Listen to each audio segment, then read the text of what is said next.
Okay, so shifting gears a little bit. Yes. If we could just kind of talk a little bit about officer safety. How big of a priority is that for the department? Oh, it's a huge priority. One of the things we've done in identifying some of the trends that we've seen with officers getting killed in the line of duty is that we were very concerned. So we really promote team policing, information sharing, advanced training, anything that's going to give the officer an edge to go home in the evening. So a lot of that is about making sure that the deputy has the information that as much information as they can have out in the field, correct? Yes.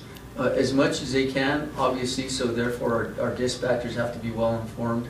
You know, what we like to see, and one of the things that helps, believe it or not, protect the officers is the policies we create, the training we offer. I realize that not all agencies throughout the country offer the same officer survival type training we do. We're fortunate not only that we give it in-house, but we have a nonprofit like the McGrain family that offers officer training also that is very valuable for our deputies. What are some of the kinds of things they learn in that training?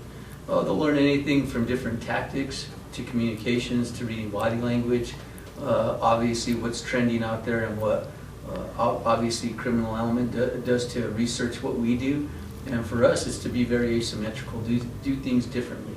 So we may take a different tactical approach just based on things we do.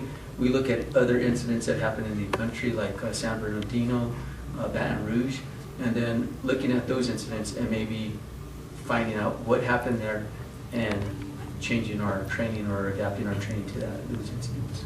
Are there any unique challenges or new things that the department has had to face in recent years or in the past decade that you've had to kind of adjust to? Well, I'd have to say, you know, we see some of the things that come out in the media, and some of those are the racially charged rhetoric, things that are going on currently. So, you know, we make our deputies aware of what those may be, and they're able to maybe identify, approach things differently. And obviously one thing that I think that's very strong that our department does that is very effective is our community outreach.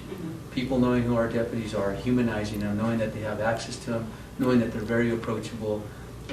They realize that the community is their eyes and ears, and oftentimes they might give us information that we need in order to protect our deputies. Is there anything that the community or lawmakers can do to better support deputy safety? Yes, they can obviously look at things that we need equipment-wise, training-wise, and fund those. Legislation that promotes safety for any law enforcement agency is always encouraged. And so for us, it's knowing and supporting those efforts and really listening to what those needs are, but really paying attention to what's going on around us. What else do you think is important for people to know? Well, I think it's important for them to know that, you know, there's been studies done. I know there was a study done by the Department of Justice, and it was a community-oriented policing services. And then over a 5-year period, they had 684 deaths they analyzed. And in those deaths, a majority of those deaths were at domestic violence calls, domestic dispute-related calls. And it's very important for them to realize that the policies they set, the information that we share, the intelligence we gain from those type of things, may be the life that we save for any officer throughout the country. I think it's very important that people realize that that oftentimes when, let's say, an officer's killed, they're usually sometimes by themselves, whether it's on a traffic stop, domestic dispute, some type of disturbance. The more you can encourage your deputies and officers to work together, I think the better the chances are for them to survive this career. And do we have at this point the capacity to do that, to have deputies work together on these types of calls, or do we need more, or are we in a good place with that? Absolutely. What we don't realize is oftentimes is that time's on our side. And you never need to rush into things. I think the more you can formulate a plan to go into an incident, and the more information you can get as you're going into an incident, you're going to be better off. Great. Anything else important, or anything that comes to mind?